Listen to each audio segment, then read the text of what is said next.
وعلى آله وأصحابه أجمعين أما بعد أعوذ بالله من الشيطان الرجيم بسم الله الرحمن الرحيم اقرأ باسم ربك الذي خلق خلق الإنسان من علق وقال تعالى علم الإنسان ما لم يعلم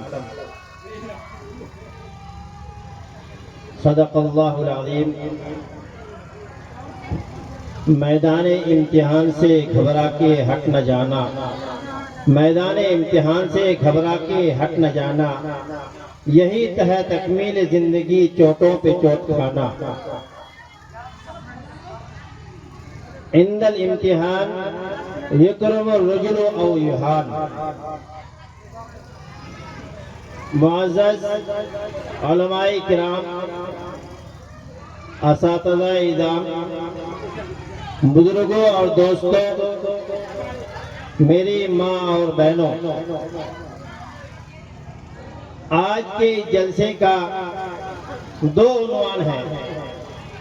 ایک عنوان تعلیمی بیداری، دوسرا عنوان ہے اصلاح معاشرہ کانفرنس۔ اصلاح معاشرہ کانفرنس کے موضوع پر آپ کو باتیں بتانے کے لیے ہمارے آپ نے اعلان میں، اشتہار میں بہت سارے علماء کرام کا نام سنا ہے، وہ آپ کو آپ کے سامنے وہ اپنے باتوں کو رکھیں گے۔ اس کا پہلا عنوان ہے تعلیمی بیداری، جیسا کہ بینر میں لکھا ہوا ہے تعلیمی بیداری۔ تعلیم، اس سے پہلے میں اپنی بات کو پورا کروں، جناب مولانا سجاد صاحب سے کہوں گا کہ اس وقت جو ہے اس جلسے کا اہم کام جو ہے، امتحان ششمائی کے موقع پر بچوں کو جو امتحان لیا گیا ہے، اور آپ جن بچوں کو امتحان لیے ہیں ان بچوں کو گارجن کے ساتھ سامنے بلا لیں، ان بچوں کو انعام دیا جائے گا۔ اسی لیے آپ حضرات سے گزارش، مولانا سجاد صاحب سے گزارش کروں گا کہ بچوں کو بالکل اپنے گارجن کے ساتھ یہاں بلا لیا جائے۔ محترم بزرگوں اور دوستوں، تعلیم اور تعلم یہ دو لفظ ہیں۔ انسان جب کوئی بھی کام کرتا ہے، کوئی بھی عمل کرتا ہے، تو جب تک اس کے اندر اس چیز کا علم نہ ہو، اس کام کو پوری طرح سے وہ کر نہیں سکتا ہے۔ اسی کا نام ہے علم، اسی کا نام ہے تعلیم، اور اسی کا نام ہے جاننا، جانکاری۔ آپ دنیا کے کسی بھی شعبے میں ہاتھ لگا لیجئے، کسی بھی شعبے میں نظر ڈال لیجئے، جب تک آپ کو اس شعبہ سے متعلق، اس فن سے متعلق علم نہ ہو، تو آپ اس کو حاصل نہیں کر سکتے ہیں کہ یہ کیا چیز ہے۔ آپ حضرات کو معلوم ہے، تاریخ کے حوالے سے ابھی آپ کے سامنے ہمارے علماء کرام بات رکھیں گے۔ مکہ کی سرزمین حضور اکرم علیہ السلام کو کے اوپر جو سب سے پہلی قرآن کریم کی آیت نازل ہوئی، وہ ہے لفظ اقرأ باسم ربک الذی خلق۔ جس وقت آپ صلی اللہ تعالیٰ علیہ وسلم کے اوپر قرآن نازل ہو رہا تھا، اور جس وقت آپ صلی اللہ تعالیٰ علیہ وسلم کو اللہ تبارک و تعالیٰ نے نبی بنا کر کے مکہ کی سرزمین میں مبعوث فرمایا، اس وقت مکہ کی حالات دنیا کے حالات سے بہت ہی خراب سے خراب تر تھی۔ لوگ اتنا جاہل ہو گئے تھے، اس کے کارنامے ایسے خراب ہو گئے تھے کہ اس کے زمانے کو اہل علم نے زمانے جاہلیت سے تعبیر کر دیا۔ یہاں تک کہ روایت میں آتا ہے کہ جس وقت آپ صلی اللہ علیہ وسلم دنیا میں تشریف لائے، اس خانہ کعبہ میں جہاں پہ ایک رکعت نماز پڑھنے سے 1,00,000 نماز پڑھنے کا ثواب ملتا ہے، اس وقت اس خانہ کعبہ کے ارد گرد مکہ کے مشرکین اور کفار جو ہے اس مکہ کے اندر، اس خانہ کعبہ کے اندر بت رکھے ہوئے تھے اور اللہ کی عبادت کے بجائے بتوں کو پوجا کرتے تھے۔ یہاں تک بھی آتا ہے کہ ہر دن کا الگ الگ یہ بت تھا اور ہر دن میں جو ہے وہ لوگ اس بت کی پوجا کرتے تھے، عبادت کرتے تھے۔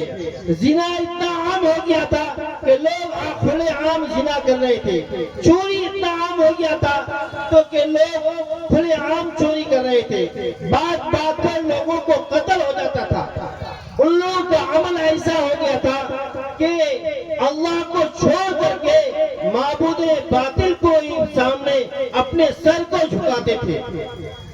تو مقتضا یہ تھا، ایسے موقع پر حضور اکرم علیہ السلام کو اللہ کی طرف سے یہ وحی نازل کرنی تھی کہ آپ لوگ جس برائی میں مبتلا ہیں اس برائی کو ختم کرنے کی دعوت دیجیے۔ لوگ خانہ کعبہ کے اندر بت کے اوپر سامنے سجدہ کرنے پر مجبور ہے، آپ اس سے منع کیجیے۔ لوگ ایک دوسرے کو قتل کرتے ہیں، آپ اس سے منع کیجیے۔ لیکن دوستو، ایسے موقع پر اللہ تبارک تعالیٰ نے سب سے پہلے جو آپ صلی اللہ علیہ وسلم کو جو وحی نازل کیا، قرآن کریم کی جو سب سے پہلی آیت نازل کی وہ ہے علم سے تعلق ہے، وہ علم سے تعلق ہے۔ اور یہ فرمایا کہ یہاں پر کوئی کسی کو برائی کرنے کی برائی سے روکنے کی ضرورت نہیں ہے۔ اگر اس کے اندر علم آ گیا تو وہ اللہ کو پہچان لے گا، وہ خود بخود اس کام سے رک جائے گا۔ اس لیے اللہ تبارک تعالیٰ نے اپنے نبی حضرت محمد مصطفیٰ صلی اللہ تعالیٰ علیہ وسلم کو سب سے پہلے جو قرآن کریم کی آیت نازل فرمایا آپ کے اوپر، وہ ہے اقرأ بسم ربک الذی خلق۔ فرمایا کہ آپ پڑھیے اپنے رب کے نام سے۔ ہمارے نبی نے فرمایا ما انا بقاری، میں کیا پڑھوں، میں تو پڑھا ہوا نہیں ہوں۔ تاریخ کے حوالے سے کہتا ہوں کہ آپ صلی اللہ علیہ وسلم ان پڑھ تھے، آپ پڑھا ہوا نہیں تھے۔ آپ حضرت جبریل علیہ السلام نے آپ کو 3 مرتبہ کہا اور 3 مرتبہ آپ کو جو ہے کہا، آپ نے یہی کہا کہ ما انا بقاری، میں پڑھا ہوا نہیں ہوں۔ تو آپ صلی اللہ علیہ وسلم تیسرے مرتبہ حضرت جبریل علیہ السلام نے آپ کے سینے کو دبایا تو آپ پھر پڑھنے لگے، اللہ کے رب کے کلام کو پڑھنے لگے۔ تو سب سے پہلے کلام جو اللہ کے اوپر، اللہ کے رسول صلی اللہ علیہ وسلم کے اوپر جو نازل ہوا ہے وہ ہے علم۔ علم اللہ کو پہچانتا ہے۔ اگر ہمارے اندر علم نہ ہو تو ہم اللہ کو نہیں پہچان سکتے ہیں۔ آج ہمارے معاشرے کے اندر ہم علم کو نہ جاننے کی وجہ سے، قرآن کو نہ سیکھنے کی وجہ سے، اپنے بچوں کو قرآن کی تعلیم نہ دلانے کی وجہ سے ہمارے علاقے میں، ہمارے گھر میں، ہمارے معاشرے میں طرح طرح کی برائیاں، طرح طرح کے خرافات سامنے ہیں، جس کا ہمیں آئے دن مشاہدہ ہو رہا ہے۔ ابھی عشاء اصلاحی معاشرہ سے متعلق آپ کے سامنے باتیں آئے گی، حضرت مولانا غلام مصطفیٰ صاحب تفصیل سے، اور پھر حضرت مولانا مفتی غفران صاحب آپ کے سامنے یہ ساری باتیں رکھیں گے۔ ہمارا معاشرہ جو خراب ہوا صرف اس لیے خراب ہوا کہ ہم علم سے نابلد ہیں، ہم علم سے ناواقف ہیں، ہم جانتے نہیں ہیں۔ بظاہر ہم تو نماز بھی پڑھ رہے ہیں، روزہ بھی رکھ رہے ہیں، دیندار بھی سمجھ رہے ہیں اپنے آپ کو، جماعت میں بھی جا رہے ہیں، لیکن ہمارے اندر وہ دین نہیں ہے، وہ عبادت نہیں ہے جس کو اللہ تبارک تعالیٰ کا مقصود ہے، جس کو اللہ تبارک تعالیٰ کا مطلوب ہے، جو اللہ تعالیٰ چاہتا ہے، وہ علم نہیں ہمارے اندر۔ اسی لیے دوستو، ہم نے بہت بھول کیا کہ ہم نے کچھ پڑھا نہیں۔ آج ہم لوگ علاقے میں گشت کر رہے ہیں، جا رہے ہیں لوگوں کے پاس، ملاقاتیں کر رہے ہیں، ایسی باتیں سمجھ میں آتی ہیں کہ آپ سن کر کے جو ہے دنگ رہ جائیں گے۔ افسوس کا مقام ہے۔ یہ کیا ہے؟ یہ خرابی کیوں آئی کہ ہمارے باپ دادا نے ہمیں علم کے ادارے میں نہیں ڈالا، ہم کو قرآن نہیں پڑھایا، ہم کو نماز پڑھنے کا طریقہ نہیں سکھایا، اسی لیے ہمارے ساتھ یہ پریشانی ہے۔ حقیقت کا اندازہ اس وقت لگایا جاتا ہے جب آپ مرکز میں جاتے ہیں اور 3 دن اور 40 دن میں وقت لگاتے ہیں، جب وہاں پر قرآن کا حلقہ لگایا جا رہا ہے تو ہمارا بھائی جو آج ہمارے ساتھ سالوں سے نماز پڑھتا ہوا نظر آ رہا ہے، چہرے میں داڑھی ہے، لوگ اس کو سلام کرتے ہیں اور یہ کہتے ہیں کہ یہ نمازی ہے، یہ جماعت میں جاتا ہے، لیکن دوستو جب قرآن کے حلقے میں بیٹھا جاتا ہے تو اس کا الحمد شریف صحیح طرح سے نہیں ہے، اعوذ باللہ پڑھا نہیں جا رہا ہے، اعوذ باللہ پڑھا نہیں جا رہا ہے۔ یہ کیوں؟ اس وقت ہماری زبان میں یہ آتی ہے کہ ہمارے ماں باپ نے ہم کو پڑھایا نہیں، اور حقیقت میں ہمارے ماں باپ نے ہمیں نہیں پڑھایا، تو لہذا وہ دور چلا گیا۔ اب ہماری آنے والی نسل، ہمارے آنے والے آل اولاد کی فکر کریں ہم۔ کوئی آسمان سے فرشتہ آ کر کے نہیں کہے گا کہ آپ اپنے بچے کو پڑھائیے، یہ علماء کرام رات دن 24 گھنٹہ آپ کی فکر میں لگے ہوئے ہیں کہ کس طرح سے آپ کی تعلیم درست ہو جائے، آپ کا روزہ صحیح ہو جائے، آپ کی نماز صحیح ہو جائے، فکر میں لگے ہوئے ہیں۔ تعلیمی میدان میں، تبلیغی میدان میں، تقریری میدان میں اور تحریری میدان میں یہ علماء کرام لگے ہوئے ہیں۔ اس بات پر غور فکر کر کے یہ علماء کرام جو ہے ایک کمیٹی انعقاد کیا جس کا نام ہے تحفظ شریعت ویلفیئر سوسائٹی۔ آپ کی نظر میں یہ علماء کرام چھوٹے ہو سکتے ہیں، لیکن یہ آپ کے فکر کی وجہ سے یہ اللہ کے نزدیک بہت بڑا مقام حاصل کیے ہوئے ہیں، بہت بڑا مقام حاصل کیا۔ دوستو ہماری ماحول اتنا خراب ہے، حضرت ہمیں یاد آ رہا ہے حضرت مولانا عبدالعزیز حلیم صاحب جو ہمارے اس علاقے رہبر اعظم، جس کی رہبری اور رہنمائی اور جس کے اشارے پر آج ہم نمازی کہلاتے ہیں، مسلمان کہلاتے ہیں، کہہ رہے تھے، ایک بار کہے تھے کہ مولوی اطہر سعید میں یہاں سے اسلام پور پیدل چلے جاتا ہوں، کوئی ایک آدمی ایسا نہیں مل رہا ہے کہ مجھے سلام کرے۔ ہے بھائی پرانے لوگ موجود ہے کوئی اسٹیج میں؟ پرانے لوگ ہیں کوئی یہاں پہ جنہوں نے حضرت کے ساتھ زندگی گزارا؟ وہ کہہ رہے تھے کہ ہم یہاں سے چلے جاتے اسلام پور، کوئی ایسا آدمی نہیں ہے جو ہمیں سلام کرے۔ اسی علاقے کے ایک مولوی صاحب نے فرمایا کہ جب ہم مدائنوں سے پھر کے آیا، جب میں اپنے گاؤں میں نماز اذان دینے شروع کیا تو لوگ اور گاؤں کی عورتیں دیکھنے کے لیے آئی کہ مولوی صاحب کیا کہہ رہے ہیں، کیا کہہ رہے ہیں۔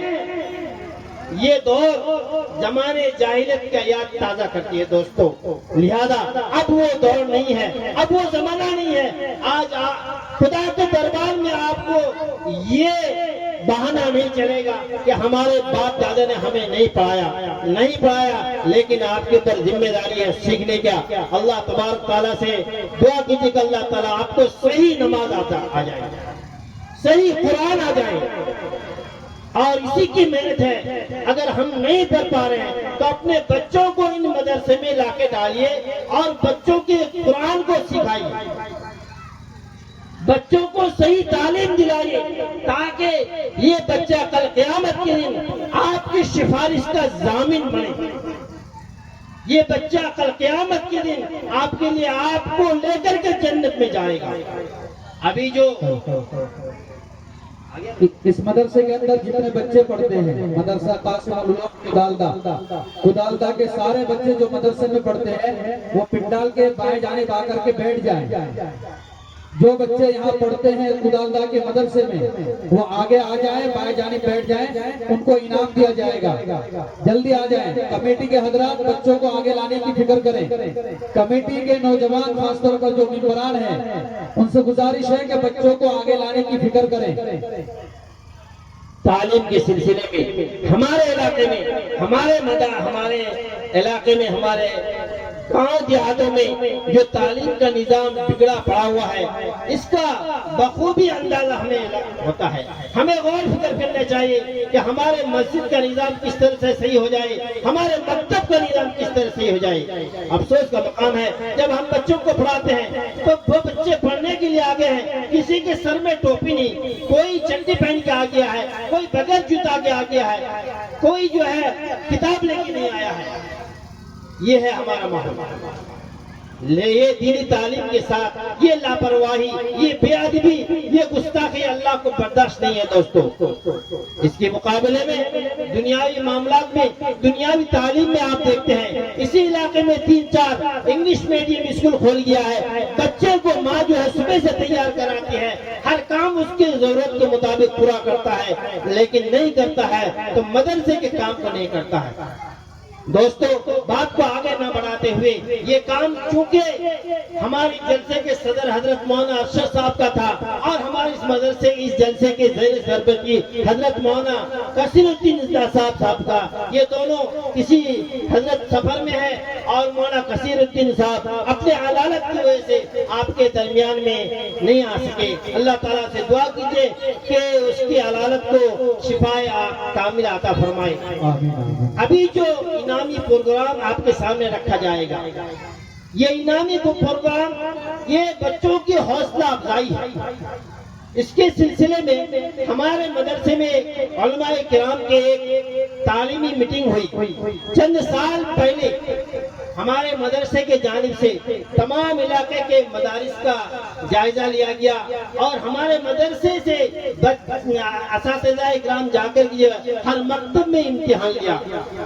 اور پھر 2-4 سال پہلے ہمارے مدرسے میں ایک بڑا اجلاس ہوا تھا تعلیمی بیداری کے نام سے، اور پھر 2 سال پہلے جو ہے ہر گاؤں میں تعلیمی بیداری کے نام سے یہ کام ہوا۔ اس سال جو ہے ششماہی امتحان کے موقع پر 3 مدرسے نے جو ہے امتحان میں حصہ لیا۔ ان میں سے ایک مدرسہ قاسم العلوم کدالدہ ہے، جو دارالرشیدیہ بھوجا گاؤں کے شاخ میں سے اہم شاخ ہے، جو اسی کے زیر تربیت اور زیر نگرانی میں چلتا ہے۔ ابھی جو بچوں کا انعامی پروگرام ہے، یہ کوئی چھوٹی موٹی بات نہیں ہے، یہ نمونہ ہے کہ کل قیامت کے دن حدیث میں آتا ہے کہ قیامت کے دن ایک حافظ قرآن کے سر پہ ایک ایسا تاج پہنا جائے گا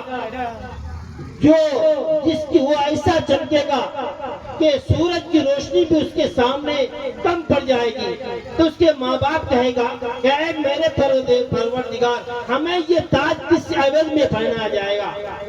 فرمایا اس کے اللہ تبارک و تعالیٰ کے دربار سے یہ آئے گا کہ اللہ تبارک و تعالیٰ فرمائے گا کہ یہ تیرے بچے نے میرے قرآن کو سینے میں محفوظ کر لیا ہے، اس کے عوض میں میں تجھے ایک تاج پہناتا ہوں۔ اور آگے حدیث میں آتا ہے ایک حافظ بچہ اپنے خاندان کے 10 ایسے آدمی کو جنت میں ساتھ لے کے جائے گا، اس وقت تک جنت میں نہیں جائے گا جب تک کہ وہ اپنے خاندان کے 10 ایسے آدمی کو جنت میں نہیں لے جائے گا جس کے اوپر جہنم واجب ہو گیا تھا۔ یہ کوئی معمولی بات نہیں ہے، حدیث کی معتبر حدیث ہے، علماء کرام موجود ہے، آپ ادھر پوچھ سکتے ہیں، مشہور معروف حدیث ہے، بہت صحیح حدیث ہے، اللہ کے رسول صلی اللہ علیہ وسلم کی حدیث ہے کہ وہ بچہ اس وقت تک جنت میں نہیں جائے گا جب تک اپنے خاندان کے 10 ایسے آدمی کو جنت میں نہیں لے جائے گا جس کے اوپر جہنم واجب ہو گئی، تو اس بچے کو انعام اور اکرام سے نوازا جائے گا۔ اللہ تبارک تعالیٰ کے دربار سے اس بچے کے لیے حکم ہوگا کہ جاؤ تم اپنے خاندان میں سے جن آدمیوں کو لے کے جانا چاہتے ہو جنت پہ چلے جاؤ، اور جنت کے دروازے میں درجوں میں چڑھتے جاؤ اور قرآن کو پڑھتے جاؤ اور جنت کے درجوں میں چڑھتے جاؤ۔ تو دوستو، ایسے بچوں کی حوصلہ افزائی اور ہمت افزائی کے سلسلے میں یہ پروگرام رکھا گیا ہے، جس کو ترتیب دیا ہے دارالرشیدیہ بھوجاؤں کے اساتذہ کرام نے محنت سے امتحان لیا، اور مفتی غفران صاحب نے بڑی محنت سے جو ہے اس کام کو انجام دیا، اور پھر یہاں کے استاد حضرت مولانا سجاد صاحب جنہوں نے دن کے مشغولیات کے باوجود رات کے اندھیرے میں آ کر کے یہاں کے بچوں کی ایمان کی فکر کیا. بہت بڑی قربانی ہے. تعلیم کا سلسلہ اصل میں ہے دن کا وقت، لیکن ہمارے ایمان کا نتیجہ یہ ہے، ہماری ایمان کی کمزوری کا نتیجہ ہے کہ ہمارے بچے، ہم اپنے بچوں کو دن میں دینی تعلیم بھیجنے پڑھنے کے لیے نہیں بھیجتے ہیں. ہمارا ایمان اتنا کمزور ہو گیا تو پھر انہوں نے یہ طریقہ اختیار کیا کہ تمہیں پڑھنا ہی ہے چاہے رات کے اندھیرے میں پڑھنا ہو. چنانچہ اس سرحدی علاقے میں قرآن کے اوپر خدمت کیا جا رہا ہے. یہ بچے قیامت کے دن ان خدام کے لیے سفارش کرے گا اللہ کے دربار میں کہ ان بچوں کو، یہ بچے دعا کریں گے اپنے ساتھ میں خدام کو ساتھ جنت چلے جائیں گے. اور قابل مبارکباد ہے وہ بچے کے والدین جنہوں نے بچوں کو قرآن پڑھنے کے لیے اپنے دنیاوی کام سے ہٹا کر کے جو ہے رات کے اندھیرے میں جو ہے اس مدرسے میں ڈالا اور بچوں کو پڑھایا. تو اس انعامی پروگرام یہاں پہ رکھا گیا ہے. اور سب سے بڑی بات یہ ہے کہ اس مدرسے کی طرف سے جو انعام ہے وہ تو ہے ہی ہے، اور ہمارے مدرسے کی طرف سے دارالرشیدیہ بھوجاگاؤں کی طرف سے خصوصی انعام کا انتظام کیا گیا ہے. وہ بچے جو فرسٹ سیکنڈ تھرڈ لائے ہیں، اول دوم سوم پوزیشن حاصل کیا ہے، ان لوگوں کی طرف سے، ان لوگوں کو مدرسے کے دارالرشیدیہ بھوجاگاؤں کی طرف سے خصوصی انعام دیا جائے گا. آپ حضرات کی گزارش ہے کہ آپ حضرات اپنے کرسیوں کو آگے لے آئے اور بچوں کو جو انعام دیا جائے گا ان بچوں کی حوصلہ افزائی فرمائیں تاکہ یہ بچے قیامت کے دن آپ کے لیے بھی سفارش بنے. بات کو آگے نہ بڑھاتے ہوئے میں اپنے بات کو ختم کرتا ہوں. اب جو ہے انعامی پروگرام ہے، اس کے بعد جو پھر حضرت مولانا غلام مصطفیٰ صاحب کا ایمانی اور عرفانی بیان ہوگا، جس کے لیے ہم بہت دن سے اعلان میں سنتے آ رہے ہیں، جس کے لیے ہم پریشان ہیں اس کے بیان سننے کے لیے. لہذا میں اپنے بات کو یہیں پر ختم کرتا ہوں. چلیے بھائی، انعام حاصل کرنے والے طلبہ، بچے اور بچیاں اپنے گارجن کے ساتھ سامنے آ جائیں.